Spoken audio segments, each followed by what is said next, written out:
마스크들 다 잘 써주시고요.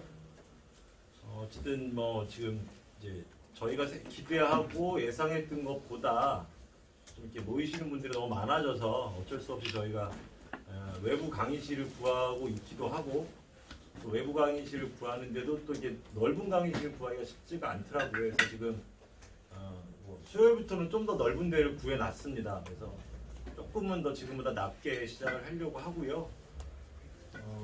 어쨌든 저희가 이제 거의 이제 석 달 정도 된 것 같아요. 일을 하고 있는지. 감사하게도 아직까지 잘 되고 있고, 그러다 보니 이제 좀 이제 경쟁 상대도 많아지고, 약간 저희를 또 이렇게 시기 질투하시는 분들도 생기고 뭐 이렇습니다. 뭐 좋은 얘기 먼저 말씀드리면, 아까 이제 일부에 할 때 말씀드렸는데 저희가 지금 서버를 분리를 했어요.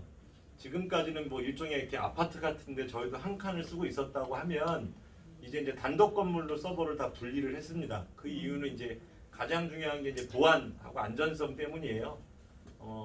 어쨌든 이제 그런 아파트 같은 공동주택보단 단독주택이 저희가 지키기가 더 좋으니까, 이게 아무래도 잘 된다는 소문이 나면 날수록 뭐 해킹도 들어올 수 있고 디도스도 들어올 수 있고 뭐 여러 가지 문제가 있을 수 있어서 조금 비용을 들이더라도 저희가 이제 좀 독립적인 공간으로 다 옮겼습니다. 옮겨서 조금 더 안전하게 이제 좀 설비를 하고 있고, 그러한 작업은 앞으로도 계속 저희가 그런 쪽은 이제 투자를 할 겁니다. 그래서 왜 그런 거 있잖아요. 뭐 제가 누군가를 폄하할 필요는 없지만 이쪽 일을 하다 보면 막 해킹 때문에 일이 그르쳐지는 경우가 많았죠. 근데 진짜 해킹인지 자작극인지 모르겠지만 아무튼 그래서 저희도 이제 그런 거에 대한 대비는 좀 많이 잘 해야 될 것 같습니다. 그리고 저희 이제 본사 건물이 너무 좁아서 지금 추가로 5층 건물을 이제 확정을 했어요. 확정을 했는데 거기 이제 현재 세입자가 있어서 세입자가 나가는 동안의 시간, 그리고 또 어쨌든 인테리어도 좀 해야 되고 해서 당분간은 본사 건물이 아닌 외부 강의실을 좀 이용을 해야 될 것 같습니다. 그래서 조금 불편하시더라도 양해해 주시고, 어쨌건 이사를 가면 훨씬 더 넓은 공간에서 여러분들이 일을 하실 수 있도록 저희가 또 충분하게 사업하시는 분들 공간도 따로 만들어 드리려고 하니까 불편하시더라도 한 뭐 길면 한 2달, 짧으면 한 달 정도만 조금 기다려 이해해 주시기 바라고 것 같아요. 어쨌든 이제 엑셀레이팅이라는 단어가 조금은 생소하실 수 있는데 어쨌든 좀 말씀을 드릴게요. 저는 이제 IMF 때 대학을 졸업을 해서 사실 좀 암담한 시기에 비교적 운이 좀 좋았어요. 제가 공부를 잘하진 않았고요. 운이 좀 좋아서 대기업에서 일을 했습니다. 대기업에 일을 했고, 대기업에 있는 동안 뭐 기업 투자, M&A 이런 컨텐츠 유통 투자 이런 관련된 일, 여러 가지 이제 뭐 강의 이런 일을 좀 했고요. 회사를 그만두고 나서는 다 아시다시피 제가 뭐 문화관광부, 방송통신위원회, 그다음에 여가부, 청와대 TF, 사이버수사대까지, 그러니까 경찰청, 사이버수사대까지 이제 강의 혹은 업무를 좀 했었고요. 2018년도에 경찰청 국감을 끝으로 이제 제가 공공기관 일은 끝났습니다. 여기 있는 사진들은 제가 옛날 사진들인데, 이거는 이제 이건 이제 문화관광부 일할 때 이 2개는, 이거는 이제 베트남에서 강의하던 모습, 독일 프랑크푸르트에서 강의하던 모습, 이건 한국 JTBC에 방송 나왔을 때, 이건 이제 경찰청 일할 때 모습, 이거는 그 한중일 크립토 포럼이라고 해서 한때는 좀 꽤 크게 하던 블록체인 행사가 있는데 제가 거기서 한 3년 정도 계속 오프닝 강사를 했어요. 그 멘토 연설을 한 적이 있어서 그때 사진들입니다. 뭐 코로나 얘기인데 이제 코로나 얘기 그만하자고요. 이제 지겨워 죽겠어요, 그죠? 네. 어쨌든 다행히 이제 조금씩 줄어들고 있습니다. 어쨌든 코로나 때문에 이제 디지털 사회가 조금 더 앞당겨지고 있는 것 같아요, 그죠? 여러분들 이제 언택트라는 거에 좀 익숙해지고 있고, 그죠? 네. 요즘 배달 음식 잘 팔리고 있고 그런 것 같습니다. 뭐 이런 건 중요하진 않은데 이제 제가 이걸 왜 써놨냐면 이런 것 같아요. 저는 이 암호화폐 혹은 코인이란 비즈니스에서 가장 답답한 게 뭐냐면, 제가 강의를 다닐 때도 바로 이겁니다. 이거. 제가 아주 많은 코인 관련된 프로젝트를 컨설팅도 해보고 심사도 해보지만 제일 중요한 건 이게 없어요. 이게 벌써 제 강의를 들으신 분도 알겠지만 제가 한국 내 법인이 없다고 그랬잖아요. 똑같은 얘기예요. 실물 경제하고 융합되어 있지 않다는 겁니다. 실물 경제는. 그 얘기는 뭐냐면 내가 이렇게 땅에 서 있어야 되는데 구름 위에 서 있는 것 같잖아요. 구름 위에 서 있으면 언제든지 떨어질 수 있는 거잖아요. 그죠? 이게 우리나라 코인 산업의 가장 큰 문제점인 것 같아요.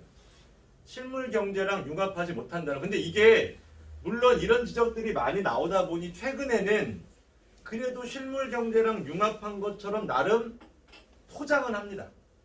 그럼 이제 우리는 이제 식별할 줄 알아야 되는 거예요. 이게 포장인지 진짜로 실물 경제랑 융합한 건지를 정확히 이제 우리가 판단할 수 있어야 되는 거예요. 제가 그동안 강의 드리면서 우리는 어쨌든 M&A를 하는 회사잖아요. 저희 M&A 프로젝트를 하는 거잖아요. 기업을 인수하는 일을 하는 겁니다. 근데 그 인수하는 데 있어서 우리가 왜 인수라는 사업 모델을 선택했는지와 그 인수함에 있어서 제일 중요한 게 왜 실물 경제랑 융합이 중요한지를 우리가 이 사업이 아니더라도 여러분들이 혹시나 다른 사업을 하시더라도 가장 중요하게 일단 생각을 하셔야 되는 것 같아요. 두 번째는 경제적 부가가치를 창출. 뭐 멋있게 썼지만 돈 벌라는 얘기죠. 우리가 열심히 하는 일하는 이유가 뭐예요? 돈 벌려고 하는 거죠. 그래서 좀 멋있게 이제 경제적 부가가치라고 쓴 거죠. 원래 이렇게 잘난 척을 원래 사람들이 하는 겁니다. 그래서 제가 박사 공부함을 믿어주시잖아요. 옛날에 어떤 분이 저한테 그런 분도 있었습니다. 농담인데 박사 학위 얘기했더니 박사 학위증을 보여달라고 하시더라고요. 원하시면 언제든지 보여드릴 수 있고요. 근데 여러분들도 모르시는 게 있어요. 박사 학위도 종류가 있는 거 아십니까? 네. 아세요 그거? 네. 그렇죠. 우리가 얘기하는 이제 PhD라는 게 가장 우리가 얘기하는 흔히 얘기하는 이제 제대로 된 박사죠. PhD가 뭐의 약자인지 아세요? PhD? PhD? 모르십니까? 몰라요. 필라소피 닥터라고 해서 철학 박사입니다. 학문의 본질은 철학이라는 게 이제 그리스부터 시작된 학문의 본원이죠. 그래서 학문의 끝은 늘 철학과 통한다라고 우리가 보통 얘기하고, 그래서 우리가 박사를 얘기할 때 박사의 최고 그 학위를 PhD, 필라소피 닥터라고 합니다. 저도 개인적으로 이제 철학 공부를 되게 이제 많이는 못했지만 하고 싶어 했고 좀 일부 했는데, 그래서 어쨌든 뭐 자기 자랑입니다. 지금은 전 PhD입니다. 뭐 JD도 있고 몇 가지가 있어요. 그러니까 이제 의학 박사 중에서도 PhD가 있고 일반 닥터가 있고요. 법학 박사도 일반 그 JD 뭐 이렇게 얘기하는 박사가 있고 PhD가 있고 따로 있습니다. 그래서 뭐 솔직히 요즘 이제 박사하면 넘치잖아요. 네. 발에 채는 게 박사예요.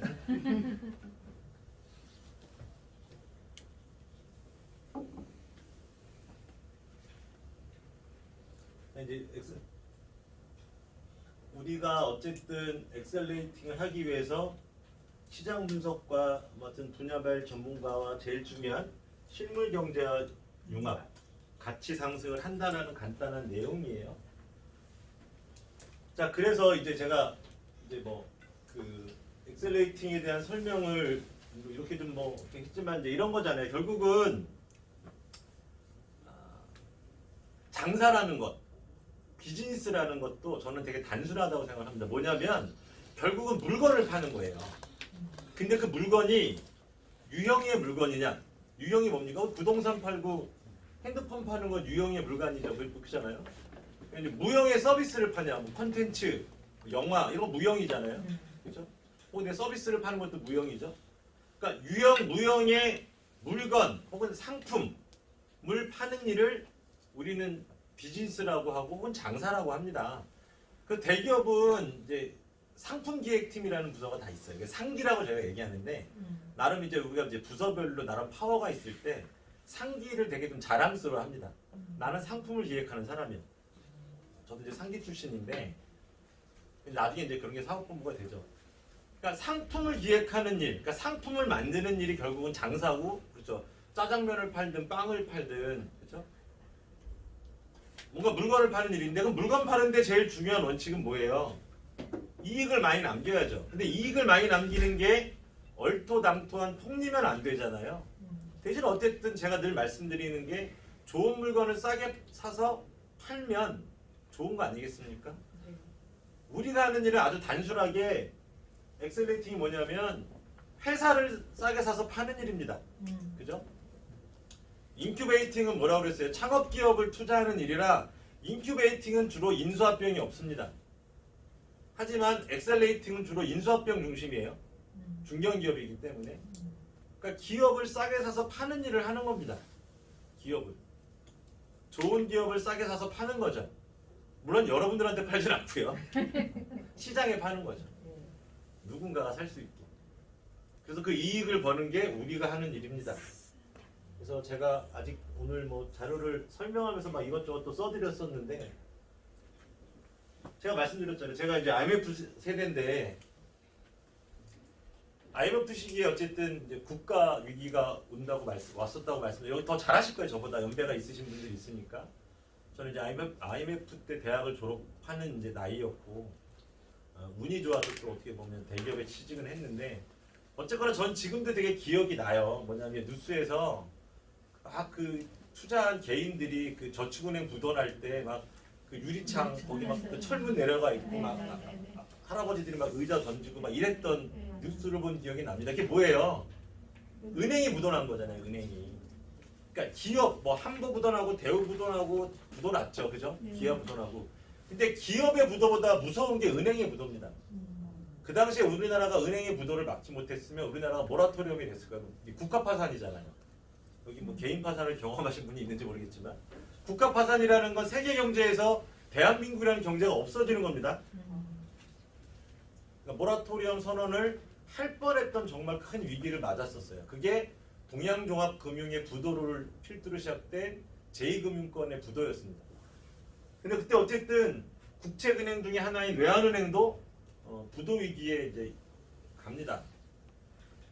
근데 우리가 이제 저기 학교 다닐 때 우리 사회 시간에 배웠잖아요. 은행의 역할은 뭡니까? 개인들로부터 예적금을 모아서 그 돈으로 기업을 투자하는, 국가 경제를 투자하는 그게 은행의 역할이라고 우리 배웠잖아요. 네. 실제 요즘 은행들이 그런 일 하는지 모르겠어요. 맨날 수수료나 받아먹고 있고 그렇죠? 그거 아세요? 은행의 마진은 원래는 뭡니까? 예대마진. 그렇죠. 예대 마진입니다. 근데 현재 은행의 마진 1위는 뭐예요? 그렇죠. ATM기 수수료입니다. ATM기 수수료가 은행 매출의 절반 이상을 차지하고 있어요. 나쁜 놈들이죠. 네. 그래서 제가 가끔 은행에 다니는 제 친구들 만나면 욕합니다. 얘네 나쁜 놈들이라고.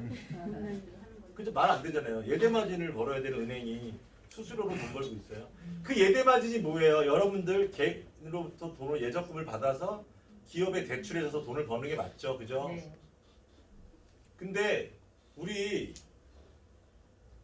여러분들 중에도 원탑에 투자하면 불안할 수 있어요, 그죠? 그 대부분 은행에 맡기면 불안해하지 않잖아요. 네. 근데 만약에 당시에 외환은행에 맡겼는데 돈이 날라갔으면 어떤 일이 생기겠어요? 진짜 큰일 나는 거죠, 사실은. 상상할 수 없잖아요. 여러분들 뭐 여기 뭐 어느 은행을 많이 쓰는지 뭐 농협이 없어진다 하루아침에, 뭐 신한은행이 없어진다, 우리은행이 없어진다 생각해 보세요. 말도 안 되는 일이죠, 그죠? 어쨌든 그런 위기 상황에 론스타라는 구세주가 나타납니다. 구세주가 나타나서 외환은행을 1조에 인수를 합니다. 2천억 원 주식이었고 실제로 1조의 현금에 인수를 해요. 몇 년 후에 6조에 팝니다. 어마어마한 대박을 쳤잖아요. 늘 말씀드리듯이. 우리 처음 오셨다는 대박이죠. 기업 인수합병은 규모가 크기 때문에 한 30에서 50%만 벌어도 대박이라고 얘기하는데 한 6배를 벌었으면 그 초초초 대박이죠. 5조 벌었잖아요. 5조. 5조가 어디 A 이름인가요? 대기업도 1, 2억, 1, 200억, 1, 2천억은 씌울 수 있어도요. 1조, 2조는 되게 큰 숫자예요. 대기업도. 그죠? 대기업에서도 1, 2조는 무시 못하는 돈입니다. 제가 있었던 SK 회사에서 최태일 회장님이 저희 펀드 돈을 횡령 배임하셔서 깜빵을 가셨는데 횡령 배임한 돈이 900억이잖아요. 저희가 운영한 돈이 4천억이었고 4천억도 어마어마하게 큰 돈이거든요. 근데 5조를 벌었으면 어마어마한 돈을 벌고 있어요. 그럼 이제 그래서 제가 말씀드렸죠. 영화 블랙머니에 보면 이 외환은행을 가지고 영화를 만들었어요. 그래서 야, 몇 년 있다가 6조나 받을 수 있는 걸 왜 1조에 팔았어? 너네 비리 아니야? 이게 이제 블랙머니의 내용입니다. 너네 뒷돈 받고 싸게 판 거 아니야? 뭐 이럴 수 있잖아요, 사실. 왜? 너무 차익이 크니까. 한국 사람들 입장에서 보면 분노할 수 있잖아요. 근데 하지만 저는 헐값 매각인지 뒷돈을 받았는지는 관심이 없어요. 그죠? 제일 중요한 건 어떤 거냐면 론스타 뒤에 있는 투자자들이잖아요. 네. 이 사람들이 보면 얼마나 감사해요, 론스타가. 그죠? 네. 투자 수익을 이게 단순히 500%라고 보기엔 너무 큰 돈이잖아요. 우리가 500%가 5억이면 모르겠는데 500%가 5조면 그죠? 어마어마한 돈이죠. 네. 우리나라 국부펀드도 1조 이상이 되는 게 별로 없습니다. 보통 3천억, 5천억 내외예요, 국부펀드도. 1조, 2조짜리 펀드는 잘 존재하지도 않아요. 그래서 제가 가끔 말씀드리는 200조의 자산을 돌리는 비전 펀드가 정말 대단하다고 제가 얘기하는 게 200조짜리 펀드는 전 세계적으로 없습니다. 그 다음으로 큰 게 이제 그 인텔 캐피탈, IBM 캐피탈 이런 들이 이제 그 다음에 큰데 어쨌거나 론스타도 외환은행만 인수한 건 아닐 거 아니에요. 뭐 여러 가지 인수를 많이 했겠고 그죠? 이런 회사에서는 손실을 봤을 수도 있습니다. 네. 투자의 귀재라는 워렌 버핏이나 혹은 지금 비전 펀드를 운영하는 손정희 회장도 알리바바에서 수십 조를 벌었지만 쿠팡에서 한번 작살 나시고 우버에 작살 나고 에어비앤비에 손해 보고 이러고 있어요. 그렇다고 해서 비전 펀드가 망하진 않죠. 네. 그렇잖아요. 투자라는 건 손실 날 걸 각오하고 하는 게 투자입니다. 제가 뭐 늘 말씀드리지만 투자는 왜 저희가 엑셀레이팅을 하는지 우리도 남들처럼 편하게 요즘 여러분들 그거 많이 들어봤잖아. 스테이킹 그죠? 그냥 토큰 하나 정하고 스테이킹하면 얼마나 편하겠어요? 하지만 토큰을 하나 진행하는 스테이킹은 제가 감히 말씀드리지만 100점 100패입니다.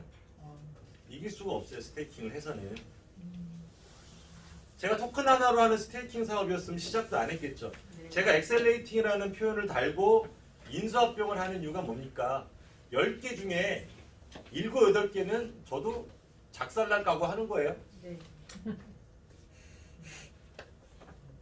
제가 10개를 투자해서 그럴 일도 없지만 10개를 다 성공을 시키면 강남에 이런 빌딩 한 2-3개는 살 거예요. 근데 이제 그럴 가능성은 거의 제로에 가깝습니다. 실제로 2개 혹은 3개 성공할 가능성 밖에 없어요. 저는 3개만 성공해도 어마어마하게 돈을 벌 거라고 생각합니다. 제 목표는 2개고요. 그죠? 그것처럼 이 회사들도 똑같은 거잖아요. 저희가 하는 모델이 뭐예요? 똑같이 우리 원탑이라는 엑셀레이팅 그룹은 암호화폐 기업, 흔히 얘기하는 코인 회사에 인수하는 투자를 하고 돈을 버는 구조입니다. 그죠? 네. 그 수익을 투자자들한테 나눠드리는 거고 여러분들은 여기 있는 거예요. 여기. 네. 저를 좀 오랫동안 보신 분들은 아는데 제가 제일 좋아하는 색깔 이 색깔입니다. 주황색. 제가 쓰는 모든 자료는 주황색이 참 많이 나옵니다. 제 친한 후배들은 저한테 그런 얘기도 해요. 그만 좀 쓰라고 주황색을. 제가 지금까지 일했던 모든 회사의 로고도 다 주황색입니다. 예뻐. 원탑 로고도 주황색이죠. 그래서 혹자들은 색깔만 보면 제 건지 압니다. 아까 론스타가 외환은행을 인수한 것처럼 원탑도 암호화폐 기업 코인 회사를 인수하고 합병하는 일을 계속합니다. 코인만 사는 경우도 있고 회사에 법인 투자를 하는 경우도 있습니다. 좀 이따 말씀드릴 두 번째 건은 실제 그 회사의 법인에도 저희가 인수 투자를 들어갑니다. 이거는. 제가 이제 그런 말씀 드렸잖아요. 그러면 하도 많은 회사 중에 왜 코인 회사만 인수할 거냐? 그죠? 네. 제가 말씀드렸듯이 코인 회사는 인수합병에 경쟁자가 없습니다. 경쟁자가 있으면 어떻게 돼요? 가격이 올라갑니다. 제가 옛날에 SK에 있을 때 말씀드렸듯이 제가 상장기업 3개를 인수하고 비상장기업 4개를 인수했는데 그때는 제가 그걸 인수할 수 있는 이유가 뭐예요? 제가 잘나서가 아니라 제 뒤에 SK가 있잖아요. 네. 돈이 4천억이 있으니까 뭐가 두려워요? 근데 지금은 그 돈이 없죠, 저한테. 이 엑셀레이팅이란 모델은 말씀드렸듯이 지금 인터넷을 찾아보셔도 나오지만 저만 하는 모델 혹은 제가 주장하는 모델이 아니고요. 뭐 롯데 엑셀레이팅이라는 회사도 있고 기업은행 캐피탈, 뭐 산업캐피탈 이렇게 금융기관이 많이 하는 사업입니다. 많이 하는 중견기업의 구조조정 펀드 투자를 우리가 엑셀러레이팅 혹은 엑셀레이팅 이렇게 부릅니다. 그러니까 제가 일반 기업 인수합병 시장에 뛰어들 수 있는 전문성이 없어요. 자금도 없고. 제가 일반 기업 시장에선 그 사람들을 이길 수 없습니다. 우리 또 솔직할 때 솔직해져야죠, 그죠? 제가 골프를 되게 좋아하거든요. 웬만한 사람한테는 골프를 안 질 자신은 있는데 그렇다고 제가 최경주를 이길 수는 없잖아요. 그죠? 어쨌든 일단 암호화폐 시장은 경쟁이 없어요. 왜? 그동안 코인 회사들이 너무나 많은 실패를 했고 뭐 어떤 뭐 사기 사건, 뭐 폰지 이런 일들이 많았다 보니 지금 창업투자회사나 투자자문사에서는 암호화폐 관련된 회사에 투자를 못합니다.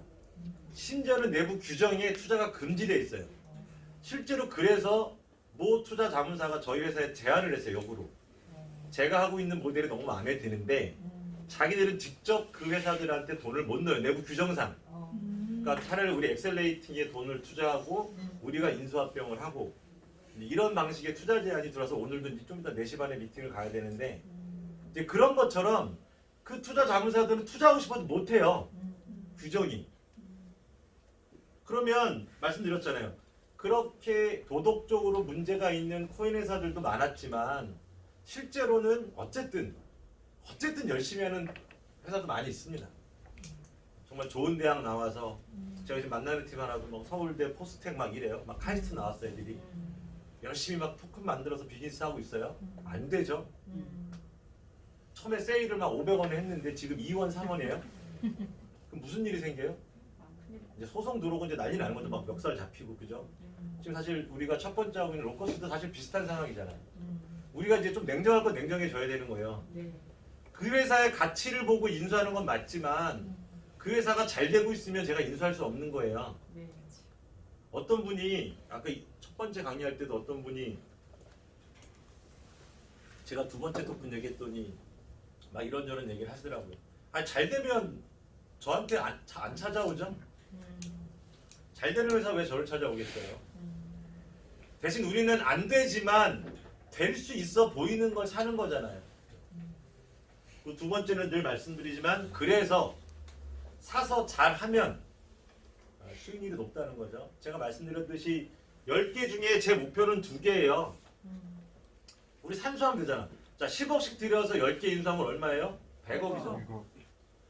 2개만 성공하고 8개가 실패하면 다 잃어도 얼마 잃어요? 80억 잃어요. 근데 실제로 80억을 잃지는 않겠죠.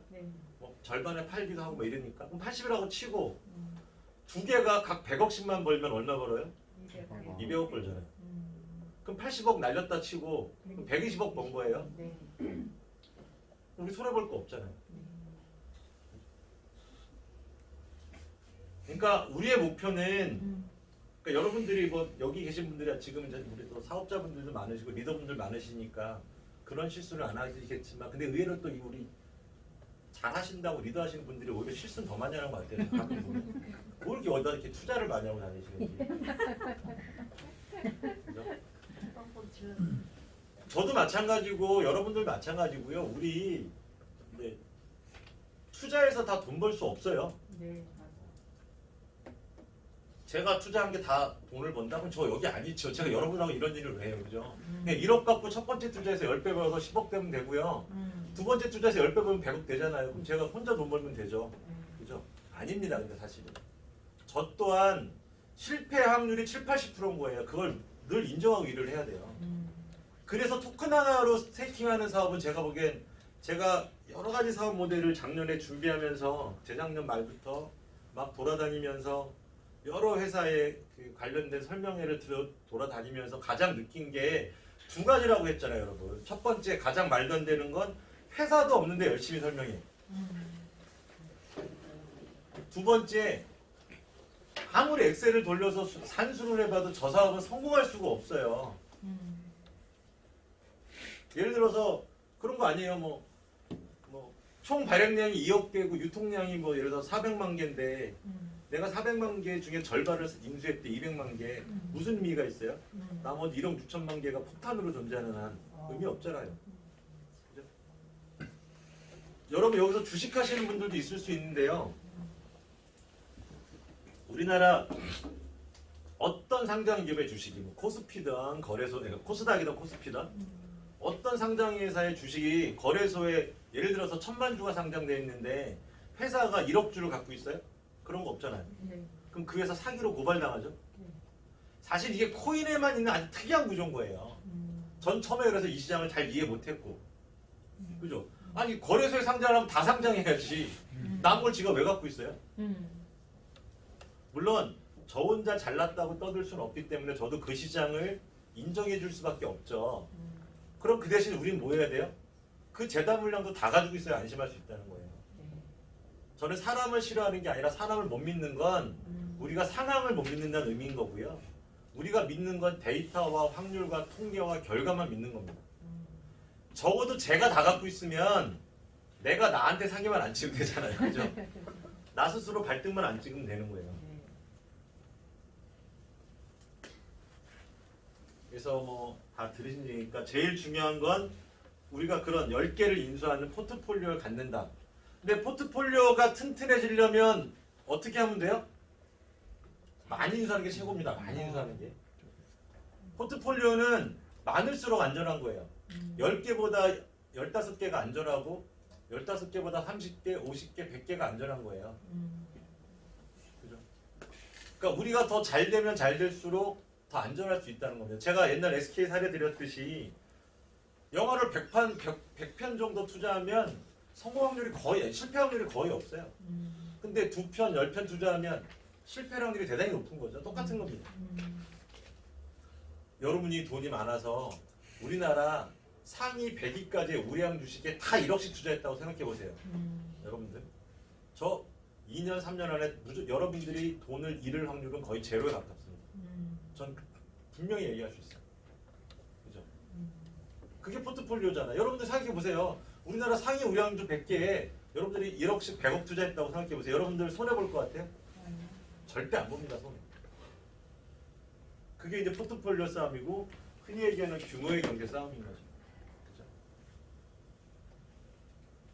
뭐 이 부분은 제가 오늘 강의를 드시면 이 부분은 그냥 간단히 넘어갈게요. 말씀드렸듯이 우리가 엑셀레이팅 기업을 선발하는 조건 중에 어쨌든 상장 기업이어야 하고, 그죠?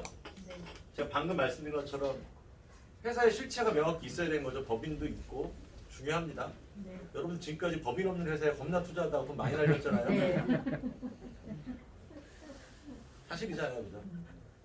어쨌든 이제 성장 가능성, 성공 가능성, 뭐 투명성은 이제 기본이고요. 어쨌든 이런 것들을 해결하기 위해서 우리가 포트폴리오를 하는 거잖아요, 그죠? 우리가 아무리 신중하게 아무리 전문가를 들여서 아무리 조사를 많이 하고 달려들어도 실패할 수 있습니다. 우린 늘 실패할 수 있다는 것, 실패의 확률이 더 높다는 걸 전제로 사업을 해야 돼요. 대기업은 그러니까 실패할 거 알면서 200억, 300억씩 투자하잖아요. 포트폴리오 투자. 그죠? 그 사람들은 알아요. 내가 200억, 300억을 포트폴리오 투자하면 7, 80%가 실패해도 나머지가 돈을 벌어서 결국은 내가 수익을 낸다는 걸 너무 잘 알고 있는 거고, 그게 지난 20, 30년간의 확률과 통계 데이터로 나와 있는 겁니다. 그죠? 그래서 우리는 포트폴리오에 기반한 철저한 투자를 해야 되는 거예요. 사실대로 보면 포트폴리오 투자하는 이유가 뭐예요? 인간이 무지함을 인정하는 거잖아요. 내가 천재적이어서 내가 투자한 게 다 돈 벌 수 있으면 왜 포트폴리오를 합니까? 돈 버는 것만 딱딱 똑똑히 투자하면 되죠. 하지만 인간이 그럴 수 없고 사람의 능력이 그럴 수 없기 때문에, 또 우리가 알지 못하는 실제로 변수가 많기 때문에 포트폴리오 투자를 하는 거고요. 여러분들조차도 포트폴리오 투자를 하셔야죠. 그죠? 네. 지금 이제 로드맵이고요. 그러니까 우리가 성공하기, 이게 못합니다. 못하네. 바로 수정해야죠.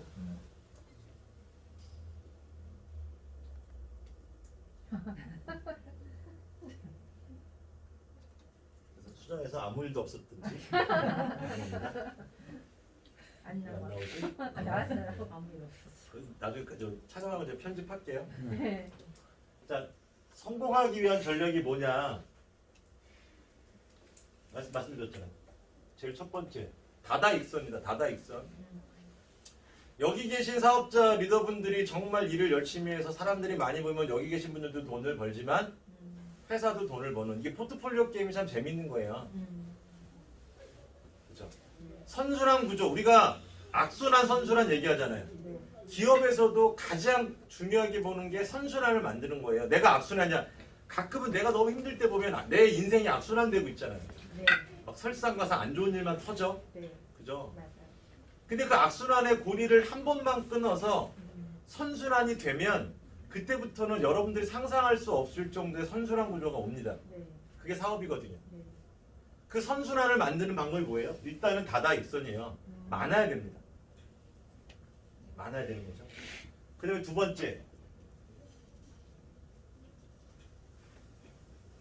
리스크와 안정성. 우리 두 마리의 토끼를 다 잡아야 돼요. 뭐 유명한 말 있잖아요. 하이 리스크, 하이 리턴. 그죠? 네. 근데 하이 리턴만 우리가 보면 안 되잖아. 그죠. 하이 리스크예요. 네. 또 어떤 건 하이 리턴은 아니지만 안정성이 좀 높아. 그죠? 네.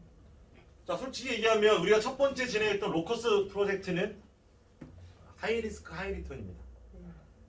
로커스가 메인넷이 성공하면 그 수익률은 10배가 아닐 거예요. 한 100배, 1000배가 될 수 있습니다. 근데 우리 이제 좀 더 냉정해지고 솔직해져야 되는 게 뭐냐면, 자, 생각해 보세요. 이더룸이 나오고 그 이외에 이오스, 모네로, 리플 등의 메인넷들 2.0이 딱 나온 다음에 지금 블록체인 3.0 시대에 새로 나온 메인넷은 단 한 건도 없습니다. 안타깝게도. 왜? 그만큼 어려운 거예요. 물론 그 어려운 거에 도전하는 저 로커스 체인을 굉장히 높이 평가하고 또 많은 걸 도와주고 싶고 실제로 도와주려고 합니다. 하지만 인정할 건 인정해야 되는 게 그만큼 어려운 사업인 거예요. 하지만 상징성도 있고 의미도 되게 높죠. 근데 우리가 솔직히 우리끼리 얘기하지만 우리가 그렇게 도덕으로 먹고 살진 않잖아요. 그러니까 로커스 체인이 갖고 있는 대한민국 블록체인에서 유의미함은 분명히 있습니다. 그게 또 원탑 엑셀레이팅에 뭔가 이미지 쇄신에도 도움을 주는 것도 맞고요. 하지만 그만큼 하이리스크가 있는 거예요.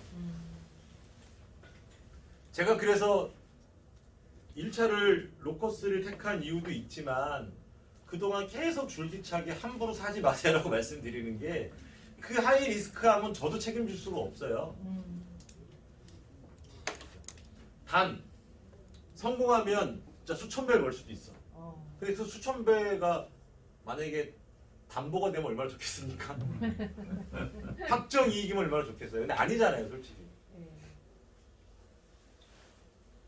그래서 저희가 기반 기술부터 융합 서비스까지 간다고 했습니다. 어떻게 보면 지금 로커스는 기술이잖아요. 근데 앞으로 우리가 사업해야 되는 건 서비스 쪽, 뭐 관광 레저, 유틸리티, 플랫폼, 바이오, 디파이 다양하게 우리가 갖고 있어야 되는 거예요. 왜? 뭐가 뜰지 모르잖아요, 지금.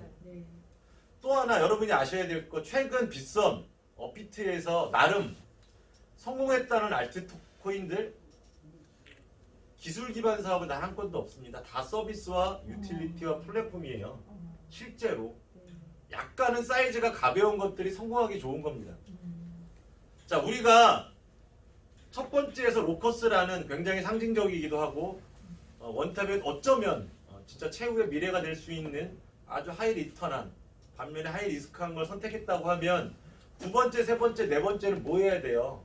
이제는 이제 뭐 진짜 사업 중심, 서비스 중심, 그죠? 유틸리티나 커뮤니케이션 서비스나 이런 것들의 실제 서비스 중심으로 우리가 사업을 확장하는 게 두 번째 스텝이라는 겁니다. 그죠? 네. 그래야 적절한 조화가 맞을 거잖아요. 그래서 어쨌든 저희가 이제 퍼블릭 블록체인인 로커스의 1차 사업을 물론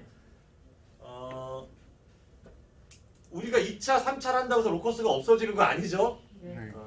로커스는 계속 저희가 엑셀레이트를 계속 하고 계속 사업적인 관계를 가져나가는 거고 또 어느 순간 또 로커스가 다시 또 뭐 입출금으로 들어올 수도 있습니다. 다만 이제 계속 순서가 바뀌는 것 뿐이에요.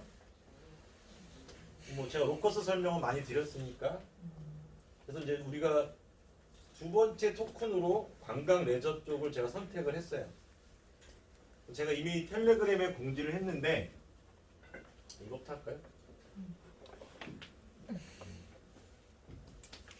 태국은 국가 GDP의 약 30%가 관광 사업입니다.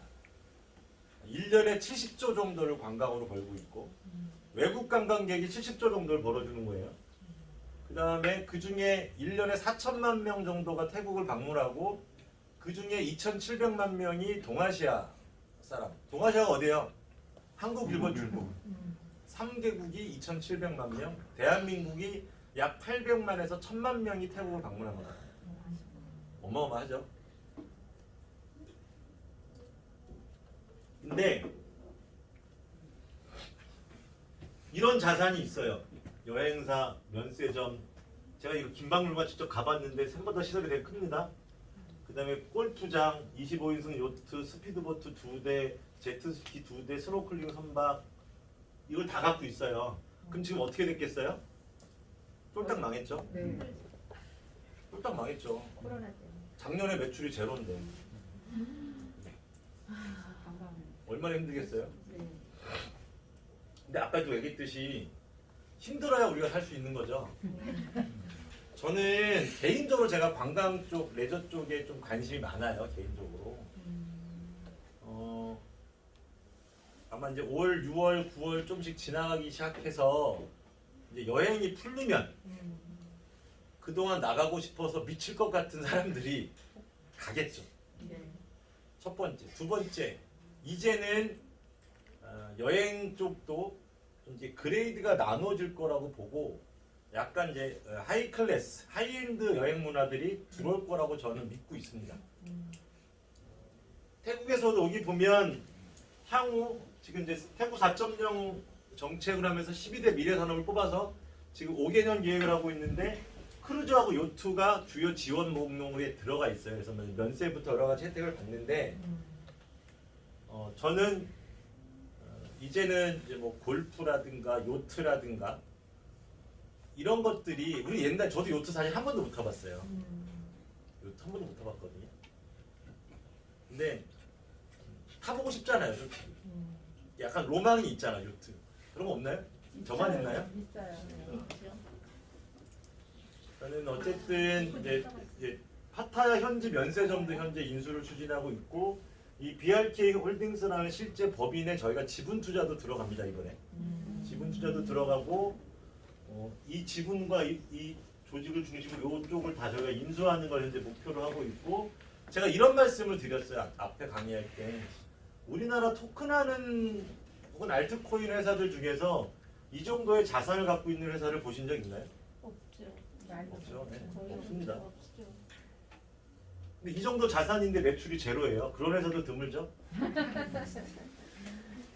근데 어쩔 수 없잖아요. 이 레상이라는 여행사도 10년이 넘은 부산의 토박이 여행사입니다. 한때 매출이 되게 컸던. 그러니까 이것들이 다 존재하면 제가 이것들을 싸게 다 사올 수 있을까요? 없어요. 못 삽니다. 없죠. 어렵죠. 코로나니까 살 수 있는 거예요. 네. 코로나니까. 그죠? 제가 딴 거보다 이걸 먼저 시작하는 이유는 곧 얘네들은 가격이 오를 수 있기 때문에 먼저 사놓는 겁니다. 곧. 현재 2억 개가 발행이 돼 있어요.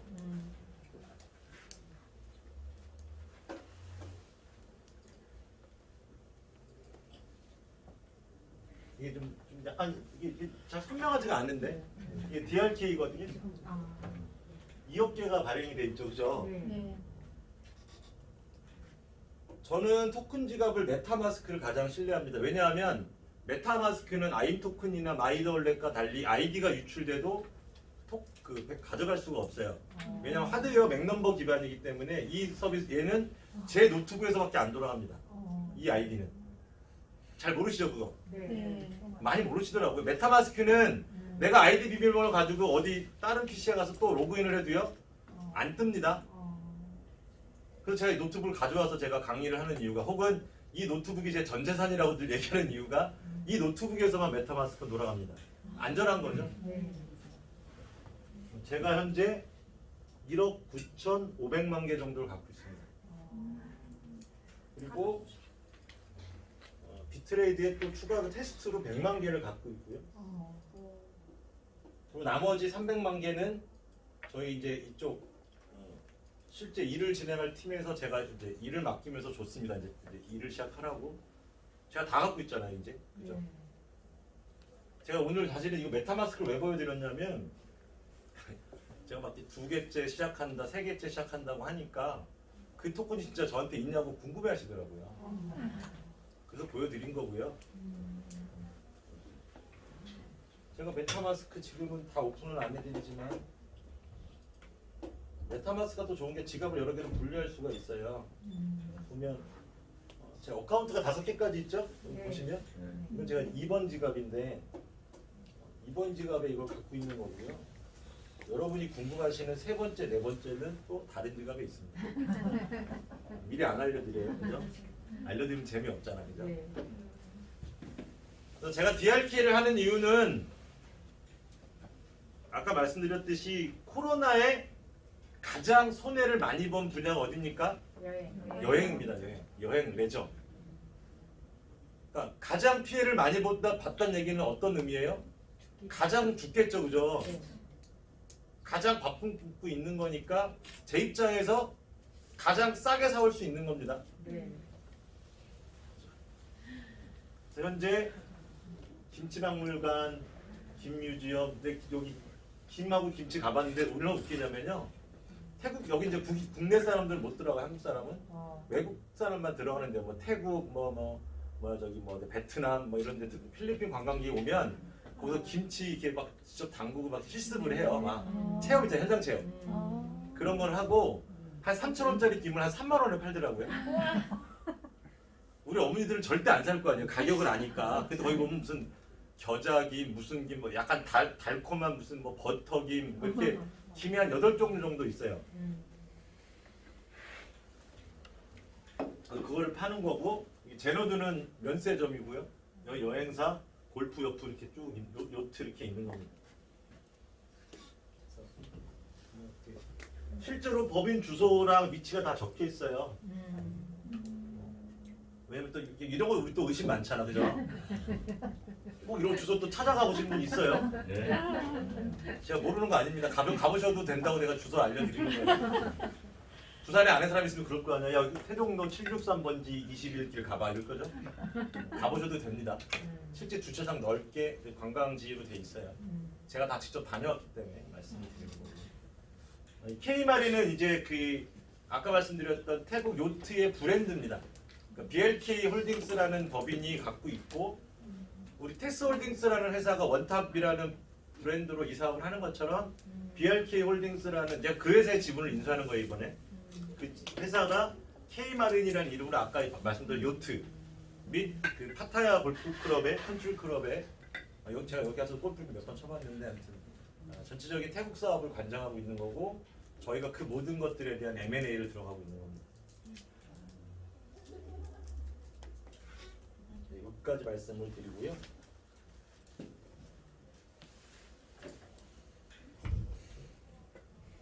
일부러 그러지 않아도 늘 시간을 잘 지키는 것 같아요. 50분 했네요.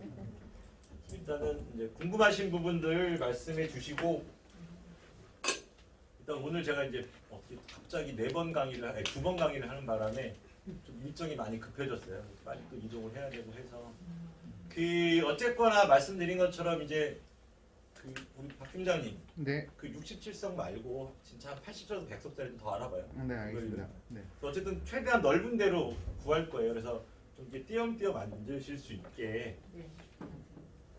그래서 좀 그렇게 할 거고, 어쨌든 좀 불편하시더라도 저희 본사가 확장 이전할 때까지만 조금 참아주시고요. 일단 오늘은 여기까지만 하겠습니다. 수고하셨습니다.